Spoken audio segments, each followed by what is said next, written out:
This is Stacy Kushner, so I'm going to answer your question. I'll speak slowly. I had a very different image of China before I came. In America, we have a great Chinese population. We, eat Chinese food. We watch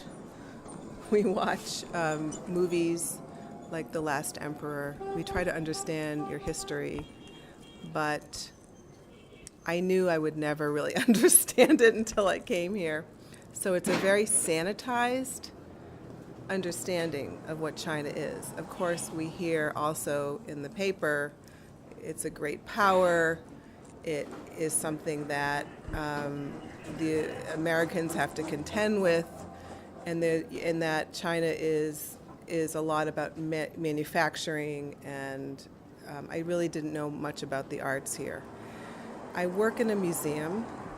I work at the Museum of Fine Arts in Boston.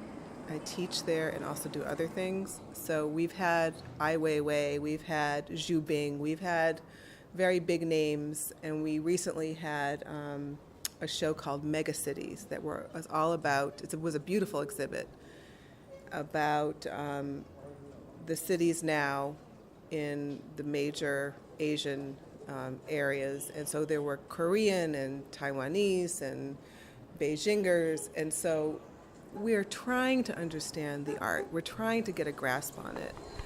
So I got books. I tried to understand what it was like, but honestly, I didn't really know until I came here how different this country really is by Western standards. A lot of pollution, a lot of people, a lot of stray dogs, which make me very sad. Very different food than we get at home. It's a culture, I wouldn't say culture shock, but it's so different. 3 things. So difficulties during the residency, particularly 3 things. So one is the pollution, as I really had a hard time with it. It's fine now, but for the first 2 weeks, it was such an unhealthy air quality that I wore masks, but at night my eyes pounded. My eyes hurt so much, and I had a sore throat. My throat was pounding. I felt like I couldn't breathe. Honestly, the first 2 weeks I thought, how am I going to get through the month like this? And I didn't know if other people felt it too in different ways. But no one wanted to really talk about it because we thought we'd just ignore it and suck it up, because in the U.S., we just suck things up and we just have to just deal with it. But I was taking Sudafed and Advil a lot. So that was one thing. Second thing is I went to Hong Kong, and China Southern canceled my flight without me knowing on the way back and didn't notify me. But when I couldn't log in, I asked the concierge, and they said, oh, they just canceled your flight, but they didn't tell you. So they tried to book me on some other flight, but they kept hanging up on me because probably I'm a Westerner and I was speaking English. That was very frustrating. I booked another flight on Hong Kong Airlines. I thought I'd be okay. This is going from Hong Kong to Beijing. They lost my luggage for 2 days. Why? Because their luggage tag came off of my thing. So for 2 days, I bothered everybody in the residency saying, where's my luggage, and can you just call the airport? I can't believe they actually found it in Hong Kong because my name was on the luggage tag. Always put your name on a luggage tag, people. And it eventually made its way back here.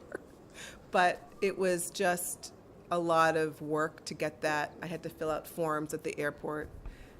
There was nobody who spoke English. I finally grabbed someone who spoke English. I was there for an hour and a half.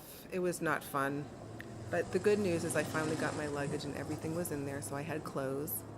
The third thing, which people need to know here if you come from the West, is that you need a Chinese phone to communicate, people. You need a Chinese phone. So as an American, I got an AT&T package for $10 a day for most of the time, where I can communicate back and forth to America for nothing. But I was bounced off of WeChat I tried and tried with Fuli to get back on WeChat. Didn't work. We tried other ways. It didn't work. If you're a foreigner, if you're a Westerner, you're going to get blocked on WeChat.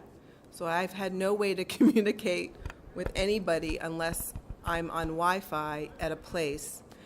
So as a result, I've missed openings. It's been a little difficult. It's been difficult in communicating the last few weeks with everybody. It's been hard. That's been the other hardship. Just, people are wonderful here. They're warm. It's a wonderful community. I haven't been scammed. But communication is a problem in terms of what we send through our phones by text, but WeChat doesn't work. So that's also been hard because I've missed a few things, and that's just how it is. So get a Chinese phone, yeah.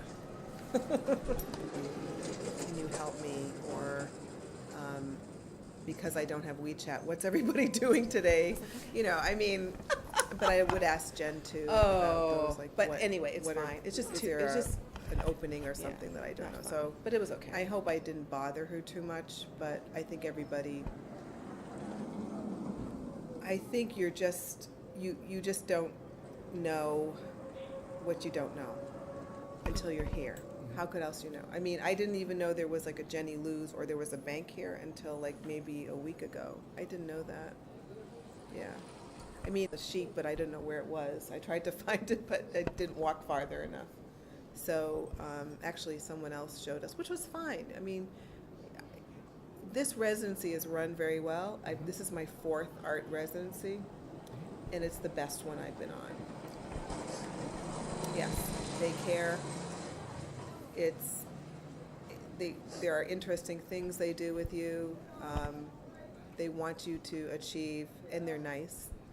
So it really is the best residency I've been on out of the 4 I've been on. Very good. So you can live on okay money, but it's your standard. It's clean, it's healthy. You can do a lot of things for not a lot of money. We have a very good standard. It's called standard of living. Here, it's like you feel like you're going to get killed. The standard of living bike here or a scooter is a little harder. Or a truck. It's harder here, right? So you've been in New York City. You need to have a lot of money. Space. Yeah. Car. Education. You don't pay for your education here in China. It depends on the score you get. There's a test that you all take, and you work hard. But it's crowded. You have little spaces. It's not clean, not healthy. A lot of good food. Your food is incredible. I just could Northern and Szechuan and Hunan and oh my God, it's just fantastic. That I love. I love that.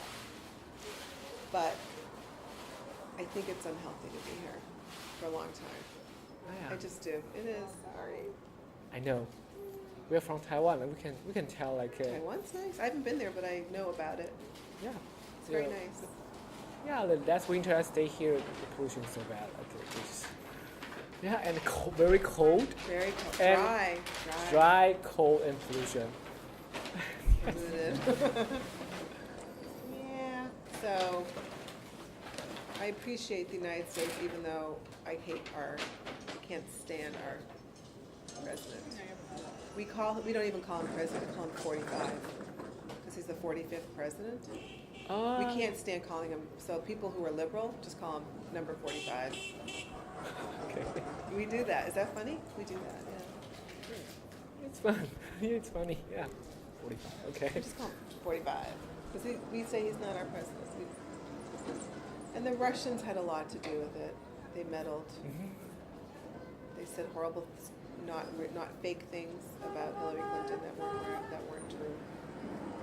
So it was fake media, fake, not real, fake Facebook entries.